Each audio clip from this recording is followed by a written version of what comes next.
विधानसभा चुनाव संपन्न होने के ठीक 11वें दिन अचानक आजमगढ़ पहुंचे सपा सुप्रीमो अखिलेश यादव ने भाजपा को जमकर आड़े हाथों लिया और द कश्मीर फाइल्स पर बड़ा बयान दिया। सपा विधायक और पूर्व मंत्री दुर्गा प्रसाद यादव के आवास पर पहुंचे सपा सुप्रीमो अखिलेश यादव ने कहा कि भाजपा ने चुनाव परिणाम के बाद ध्यान भटकाने के लिए द कश्मीर फाइल्स की सुनियोजित तरीके से चर्चा करानी शुरू कर दी ताकि समाज में चुनाव से संबंधित दूसरी बातों की चर्चा न हो सके। इसके अलावा उन्होंने विधानसभा चुनाव पर चर्चा करते हुए कई सवाल खड़े किए। यूपी में एक मजबूत विपक्ष बने रहने का दावा किया। आजमगढ़ लोकसभा सीट या मैनपुरी की करहल सीट छोड़ने के सवाल पर सपा सुप्रीमो अखिलेश यादव ने कहा कि पार्टी फोरम पर यह बातें रख दी गई हैं, जैसा निर्णय होगा सबको अवगत करा दिया जाएगा। इसके अलावा उन्होंने द कश्मीर फाइल्स पर सरकार से मांग की इस फिल्म से होने वाले आय से कश्मीरी पंडितों के विस्थापितों के लिए विशेष कार्य किए जाएं। इस मसले पर उन्होंने और क्या कहा, सुनिए आप उनकी बात। मैं सबसे पहले आजमगढ़ की जनता को धन्यवाद देना चाहता हूं। आजमगढ़ की जनता ने 10 में से 10 सीटें समाजवादी पार्टी को जिताई और आजमगढ़ का जो परिणाम समाजवादी पार्टी के पक्ष में आया है, ये ऐसा परिणाम है कि जो ऐतिहासिक बनकर के निकला है। भारतीय जनता पार्टी की कोशिश रही कि आजमगढ़ में ही समाजवादी पार्टी को पीछे कर दें, लेकिन जहां आजमगढ़ ने समाजवादियों का सम्मान बढ़ाया, समाजवादी पार्टी के पक्ष में मतदान कर करके एक ऐतिहासिक परिणाम दिया है। मैं उत्तर प्रदेश की जनता का धन्यवाद देता हूं कि जिस जनता ने समाजवादी नीतियों को, समाजवादी कार्यक्रमों को समर्थन दिया और जब आज परिणाम आया, हालांकि सरकार नहीं बनी है, लेकिन उसके बावजूद भी समाजवादी पार्टी और गठबंधन का वोट परसेंटेज बढ़ा है। वोट परसेंटेज बढ़ने के साथ साथ समाजवादी पार्टी की सीटें भी बढ़ी हैं। कम से कम समाजवादी लोग ये जान गए हैं कि वोट कैसे बढ़ाया जाएगा, भारतीय जनता पार्टी की सीटें कैसे घटाई जा सकती हैं और आने वाले समय में जो चुनाव होगा, न केवल भारतीय जनता पार्टी की सीटें कम होंगी, बल्कि उनका वोट घटाने का भी काम जनता इस बार करेगी। जो बुनियादी सवाल है वो वैसे के वैसे ही हैं।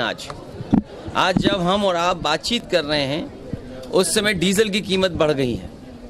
डीजल की कीमत का बढ़ने का मतलब है कि हर ज़रूरत की चीज़ महंगी हो जाएगी। महंगाई का सवाल आज वैसा ही है जो पहले चुनाव में था। बेरोजगारी में बड़े पैमाने पे नौजवान निराश हुआ और इस उत्तर प्रदेश का यूथ एक परिवर्तन के लिए वोट डाल रहा था।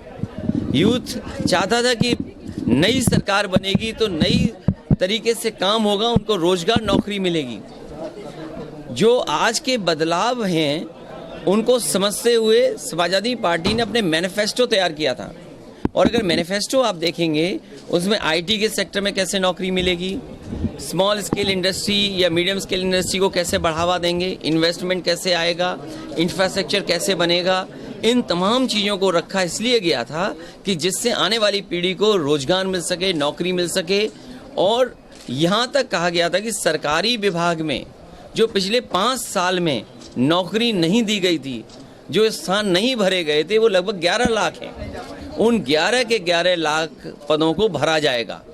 नौजवान के सामने निराशा आई है। फौज की भर्ती जिसने रोक दी हो, 3 साल से कोई फौज की भर्ती नहीं हुई। कोरोना और कोविड के बहाने उनकी आयु सीमा में भी छूट नहीं मिली, तो आखिरकार नौजवान जाएगा कहाँ, नौकरी कहाँ मिलेगी। इसलिए जो बहुमत मिला है, लोकतंत्र में जो जनता ने समर्थन दिया है, मुझे उम्मीद है कि पहले की तरह भारतीय जनता पार्टी झूठ नहीं बोलेगी।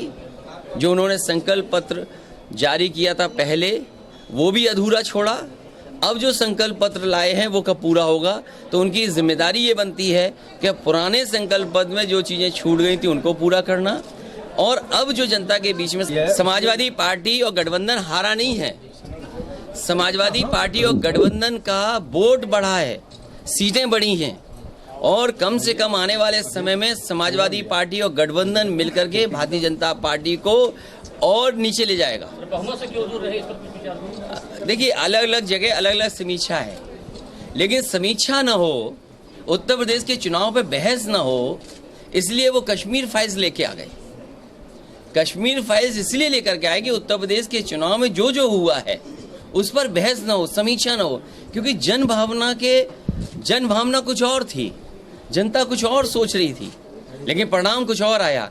अब तो हम यही कह सकते हैं, जो कश्मीर फाइल्स में पैसा इकट्ठा हुआ है, जो इतने बड़े पैमाने पे फिल्म देखी जा रही है, कम से कम उसके मुनाफे से जो कश्मीरी लोग जिनको विस्थापित करने के लिए खर्च होना चाहिए, और कम से कम बीजेपी को ये काम तो करना चाहिए।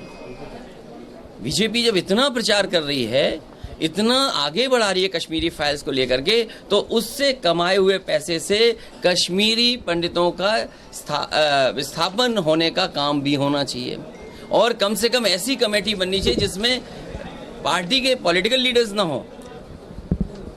कश्मीर फाइल्स के जो मुनाफा हुआ है उससे कम से कम उनके इस्तेमाल में तो आए। कश्मीरी पंडित जो अभी तक नहीं पहुंच पाए, उनको कैसे वहां पे सेटल किया जाए, तो कम से कम उसमें किसी पॉलिटिकल पार्टी के लोग ना हो, और जो कश्मीरी पंडित हैं उन्हीं की कोई कमेटी बन करके उस पैसे से पूरा का पूरा उन्हीं के लिए सेटलमेंट के लिए इंतजाम होना चाहिए। ईवीएम के कारण रहा सर हार का? ईवीएम पे बहस इसलिए नहीं करना चाहिए, वो ये समय नहीं है ईवीएम का, लेकिन जिस तरीके से प्रशासन ने किया है, आप जगह जगह पूछिए। मैं कहूँगा तो कहेंगे कि समाजवादी पार्टी क्योंकि चुनाव लड़ रही थी, आज वो हार गई है इसलिए आरोप लगा रही है, लेकिन बहुत सारी जगह पर काउंटिंग रोक दी गई। मुझे अखबार में पढ़ने का मौका मिला, दैनिक जागरण अखबार में, और आपको भी पढ़ना चाहिए, कि जिस अखबार में बनारस साउथ के बारे में लिखा कि 20 राउंड तक किशन दीक्षित जीत रहे थे, 22 राउंड के बाद उनकी जीत का फासला कम होने लगा और 25वें राउंड में 10,000 से हार गए। ये कौन यकीन मान लेगा इन बातों को? अगर कोई प्रत्याशी 20 राउंड तक जीत रहा हो, 22 में कम हो रही हो उसकी जीत का फासला, और 25 में 10,000 वोट से जीत गया हो, ये तो अखबार लिख रहा है, और वो भी दैनिक जागरण लिख रहा है। 3-3 घंटे काउंटिंग रोकी गई, और मैंने तो पहले ही कहा था कि काउंटिंग स्लो की जाएगी। कई लोग मामूली से वोटों से हार गए। वीडियो रिकॉर्डिंग आई हैं, ऑडियो रिकॉर्डिंग आई हैं। बिजनौर की ऑडियो रिकॉर्डिंग आपने सुनी होगी कि उन्हें प्रमुख सचिव से कहना पड़ा, तब जा कर के कुछ परिणाम बदले, जैसा वो चाहते थे वैसा परिणाम आया। इसलिए समीक्षा न हो, चुनाव कैसे जीता हारा गया उस पर चर्चा न हो, इसीलिए कश्मीर फाइल्स उत्तर प्रदेश में बड़े पैमाने पर रिलीज हो गई। और आज तो मुख्यमंत्री ने क्या कहा है अनुपम खेर जी के लिए, कमाल है, मन की बात बाहर आ गई। है, बल्कि प्रशासन से भी लड़ना पड़ेगा। अच्छा सर, ये सर जीत की क्या रणनीति सर बनी है? ये रणनीति बताई नहीं जा सकती। सर नीति आयोग की रिपोर्ट आ गई है, उत्तर प्रदेश सबसे निर्धन प्रदेश। मुझे लगता है नई सरकार बन रही है, नई सरकार ने जो आंकड़े छिपाए थे नीति आयोग ने आंकड़े बाहर कर दिए, क्योंकि चुनाव खत्म हो गया इसीलिए डीजल महंगा हो गया। चुनाव खत्म हो गया तो नीति आयोग ने भी फैसला सुना दिया कि आपका प्रदेश स्तर कहाँ पर स्टैंड करता है, आपका प्रदेश कहाँ स्टैंड करता है आंकड़ों में। तो ये तो नई सरकार की जिम्मेदारी होगी। हालांकि ये सरकार कंटिन्यूटी में है, अगर कंटिन्यूटी में सरकार है तो कम से कम नीति आयोग के जो आंकड़े हैं उसको सरकार को सोचना चाहिए कि इतने आंकड़े कैसे खराब है सरकार के। अखिलेश भैया, एक आप लिस्ट जारी हुई है जिसमें कि पहले लिस्ट में तो यादव का नाम था, लेकिन दूसरी लिस्ट में एकदम यादव का वैल्यू से काट दिया गया, इसके पीछे क्या है? मुझे खुशी है ये सवाल आप पूछ रहे हो। भारतीय जनता पार्टी अगर जातिवादी करे, भारतीय जनता पार्टी अपनी सूची अगर जाति के हिसाब से दे तो वो कहते हैं ये सोशल इंजीनियरिंग कर रहे हैं। समाजवादी पार्टी अगर अपनी सीटें घोषित कर दे तो बोलते ये जातिवादी लोग हैं। तो सोशल इंजीनियरिंग किसको कहा जाता है, जातिवादी किसको कहा जाता है? भारतीय जनता पार्टी की सूची अगर देखोगे तो आप पाओगे किनको उसमें। अगर यही हमारे अगर गिने जा रहे हैं समाजवादियों के, तो कम से कम भारतीय जनता पार्टी को अपने भी गिन के बताने चाहिए कि वो उन्होंने किसको टिकट दिए। और कई जगह सुनने में आया है कि जहां माफिया लोगों को जिताना है वहां भारतीय जनता पार्टी प्रत्याशी नहीं लड़ा रही। सर तय हो गया कि यहाँ एमएलए रहेंगे या एमपी? ये सवाल, क्योंकि आप भी आजमगढ़ के पत्रकार हो, ये महत्वपूर्ण सवाल पूछ लिया। हम आपसे भी जानना चाहेंगे, क्या करूं मैं? सर हम लोग चाहेंगे सांसद रहें आप। वो निर्णय ले लेंगे। मैंने कभी सभी अपने वरिष्ठ नेताओं के बीच ये बात रखी, और क्योंकि निर्णय होने से पहले, निर्णय करने से पहले कम से कम इन लोगों की भी राय सामने आ जाए। तो बहुत सारे लोगों ने अलग अलग विचार दिए हैं, लेकिन समाजवादी पार्टी के हित में और पार्टी के हित में जो होगा वो फैसला लूंगा। अच्छा सर, तरीके चर्चाएं हो रही, हालांकि उन्होंने खंडन कर दिया, लेकिन फिर भी चर्चाएं। देखिए, होली के दिन बीजेपी के लोगों ने इस तरह का काम किया है, तो कहा जाता है ना कि बुरा न मानो होली है। इसलिए बीजेपी के लोग कुछ भी कर सकते हैं, कोई भी न्यूज़ प्लांट कर सकते हैं। और आप अगर अपने सीनियर जर्नलिस्टों से पूछोगे तो जितनी भी अफवाहें फैलाई जा रही थी वो बीजेपी के कुछ लोग जाने माने थे, वो फैला रहे थे अफवाह।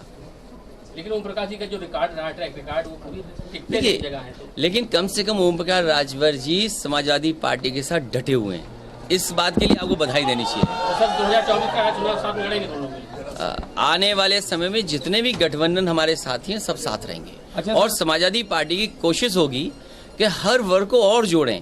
इस बार हम लोगों ने जोड़ा, हर वर्ग के लोगों ने समर्थन दिया।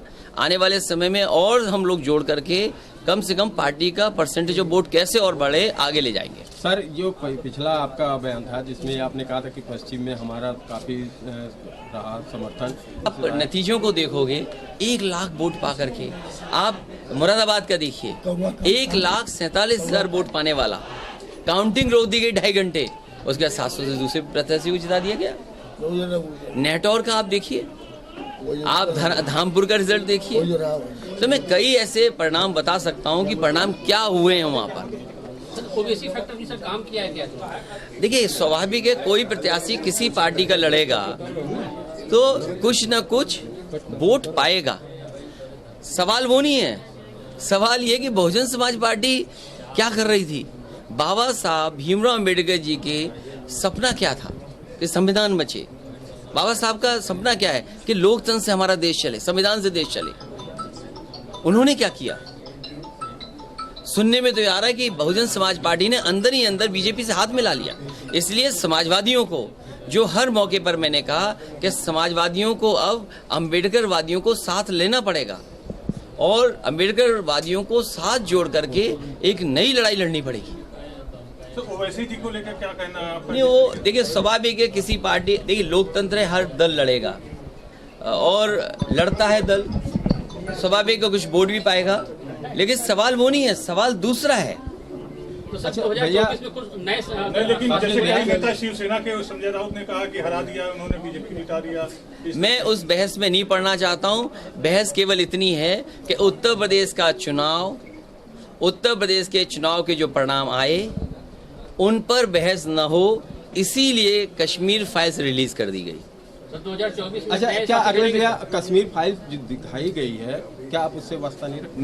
मैं ये कहता हूँ, कश्मीर फाइल्स मूवी से जो पैसा इकट्ठा हुआ है, उस पैसे से कश्मीरी पंडितों को मिलकर के जो वहाँ के लोग हैं उनकी एक कमेटी बनाई जाए और कम से कम 25 ऐसे लोग हों जो महत्वपूर्ण प्रतिष्ठित हों, उनकी कमेटी बने और सेटलमेंट और उनके लिए कैसे खर्च किया जा सके उस पैसे का खर्च होना चाहिए। और मैं तो कहूँगा लोगों को चंदा भी देना चाहिए इसके लिए।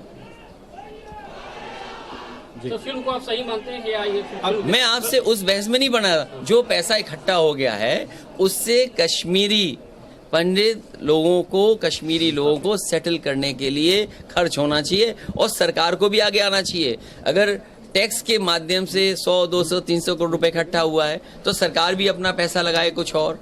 कम से कम प्रधानमंत्री फंड में ना चला जाए वो पैसा, जिसका पता ही नहीं लगे कि फंड कहाँ चला गया। अच्छा, इसलिए वो फंड जो कश्मीरी लोग हैं, जो कश्मीरी पंडित लोग हैं, उनकी एक कमेटी बन जाए जो अलग अलग जगह रह रहे हैं और वो खर्च करें अपने ऊपर कि वो कैसे सेटल होकर के खर्च करना चाहते हैं। कम से कम सरकार को ही कदम उठाना चाहिए। सर, अगर आपसे कोई कहे अंशदान के लिए, विस्थापन के लिए, तो आप करेंगे, देखेंगे? नहीं, क्यों नहीं, स्वाभाविक है, अगर कोई मांगता है तो बिल्कुल हम देंगे, उसमें क्या है।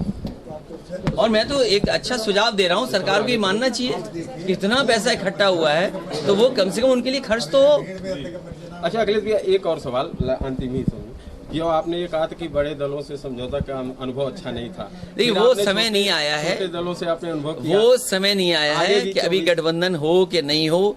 अभी उत्तर प्रदेश में नई सरकार बनने जा रही है, हालांकि वो कंटिन्यूटी में सरकार है, मुख्यमंत्री भी कंटिन्यूटी में रहेंगे, काम पहले नहीं किया आगे कैसे करेंगे, तो अभी तो समय देना पड़ेगा उनको। और आने वाले समय में लोकसभा का जो चुनाव होगा उसमें क्या परिस्थितियां बनेंगी अभी कह पाना मुश्किल है। सर 25 शपथ तारीख को ग्रहण में बाबा जी का जाएंगे? शपथ ग्रहण है सर, क्या कहेंगे सर? शपथ ग्रहण में जाएंगे? मुझे नहीं लगता कि मैं जाऊंगा, न मुझे बुलाया जाएगा। नहीं बुलाए तो जाएगा आपको, आपको कैसे पता कि बुलाया जाएगा? ये ऐसा तो नहीं है कि आप लोग उनकी तरफ से कह रहे हो कि अगर नहीं और सर मुझे तो पता नहीं लिस्ट। सर क्या संदेश रहेगा नहीं सरकार के लिए? देखिए क्या करें जो बेहतर रहे? सरकार झूठ न बोले बस।